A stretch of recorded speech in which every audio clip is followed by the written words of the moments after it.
So in the last video, we looked at different kinds of arguments and some of the features of deductive arguments. In this video, we're going to look at properties of deductive arguments.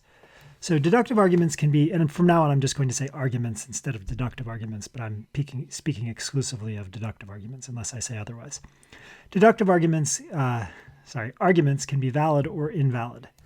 If an argument uses a deductive rule correctly, then it's valid. If an argument uses a deductive rule correctly, then the premises guarantee the conclusion, which is to say it's impossible for the premises to be true and yet the conclusion false, which is to say it's impossible for the conclusion to be false if the premises are true. Notice the if here. It doesn't say it's impossible for the conclusion to be false, full stop. It doesn't say it's impossible for the premises to be false. It just says this: if the premises are all true, then the conclusion must be true. Then the conclusion can't be false. Okay? Now, again, like many of the words we're going to use, the word valid has a different ordinary language meaning.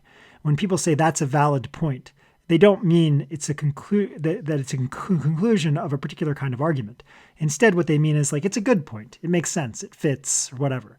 Or like, I think your point of view is valid. That's a different use of the word valid, and those are fine uses. I just want to be clear that when here, we're not using the word valid or invalid in that way. We're using it in this very specific way. An argument is valid if the premises guarantee the conclusion. Otherwise, it's invalid. So if an argument uses deductive rule correctly, one who accepts its premises would be flatly irrational to reject its conclusion. Since the argument is such that the premises guarantee the conclusion, a rational person cannot say, yes, I accept the premises, and yet I reject the conclusion. Why is that? Because the premises guarantee the conclusion is an implication of the premises. So if you accept the premises, and yet you reject the conclusion, then you're saying, in effect, because I accept the premises, I must accept the conclusion, and yet I reject the conclusion. So you're saying you both accept and reject the conclusion, and that's contradicting yourself. That's flat irrationality. If an argument doesn't use a deductive rule, or if it misses a deductive rule, if it misuses a deductive rule, then it's invalid. So if you use a rule correctly, the argument's valid. If you don't, either because it's a good kind of argument, it's just not a deductive argument, or because it's attempting to be a deductive argument and it fails, then it's invalid. The next distinction is between arguments that are sound and those that are unsound.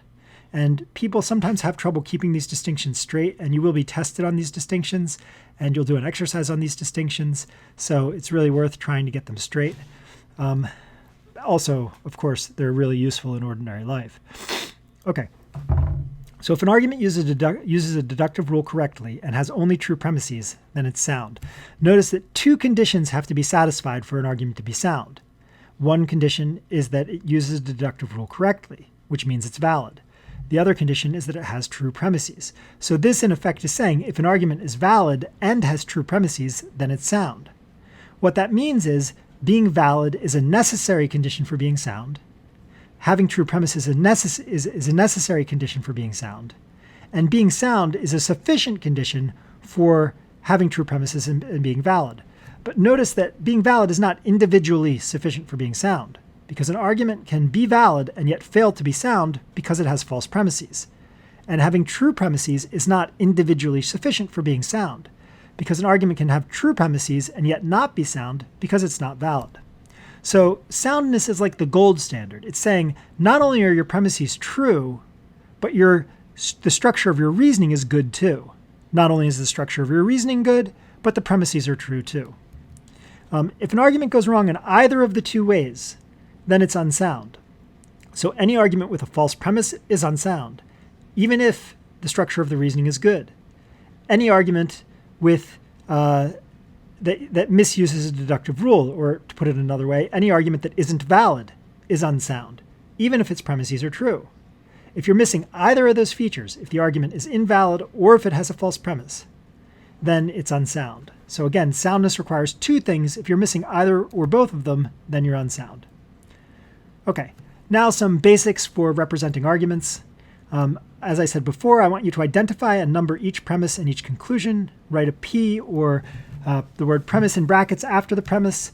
If you prefer, if you have some reason you want to point to for asserting the premise, like you think it's obvious or your friend told you or whatever, you can write that in brackets instead of premise.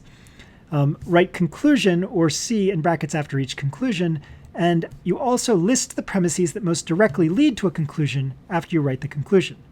So if you have an argument with 5 steps, where premises 1 and 2 support the first conclusion, which you number 3, and that conclusion plus another premise support an additional conclusion, which you'd end up labeling number 5, then you'd write in brackets after 3, numbers 1 and 2 support 3, so you'd write 1 and 2 in the brackets.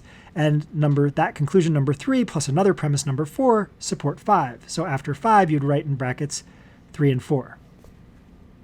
That's abstract and maybe a bit unclear right now, but it will become clear as you practice this skill. Okay, that's more or less what I just said, but be sure to add intermediate conclusions. Intermediate conclusions are like number 3 in the example I just gave, where it's a conclusion that you draw, but then you use that conclusion as a premise in further argumentation. And you should also eliminate superfluous claims. So adding claims that are irrelevant or that aren't driving to a conclusion doesn't make your argument invalid, but it makes it inelegant. And you don't want your arguments to be inelegant. So you should get rid of claims that aren't driving to your conclusions. They're distracting. Reasoning, when it gets complex, is hard enough to keep track of without claims that are doing no work in the arguments. Okay.